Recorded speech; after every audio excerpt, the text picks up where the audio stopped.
মামা আজকে কি রান্না করেছো? দেখে আজকে বুধবার দুপুরে কি কি রান্না বান্না করেছি। আজকে অনেক কিছু রান্না বান্না করা হয়ে গেছে। আর আজকে হয়েছে অদৃশ্যের ফেভারিট মাছ।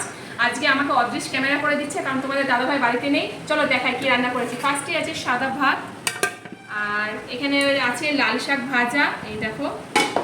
আর এখানে আছে এই দেখো শসা, লেবু, এটা হচ্ছে চাল কুমড়ো ভাজা, যেটা ওর দাদুর খুব ফেভারিট। আর এখানে আছে দেখো, এই দেখো ভেন্ডি সিদ্ধটা, মেয়েটাকে পেঁয়াজ কুচি দিয়ে মাখাবো।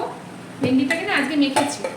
আর এখানে রয়েছে দেখো চাল কুমড়োর তরকারি, ইলিশ মাছের মাথা দিয়ে চাল কুমড়োর তরকারি, দেখতে পাচ্ছ। সেই জন্যই আজকে ছেলে তাড়াতাড়ি চলে এসেছে, আজকে ডাকতে হয়নি।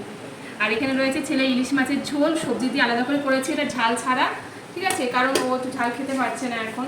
আর এখানে রয়েছে ইলিশ মাছের ঝোল, এই দেখো আমাদের ইলিশ মাছের ঝোল। এখানে হচ্ছে বেগুন আর হচ্ছে কচু দিয়ে ঝোল করেছি ইলিশ মাছ। ইলিশ মাছটা একটু নরম ছিল। এখানেও সেম তাই, ইলিশ মাছের ঝোল, ঠিক আছে। চলো এই হয়েছে।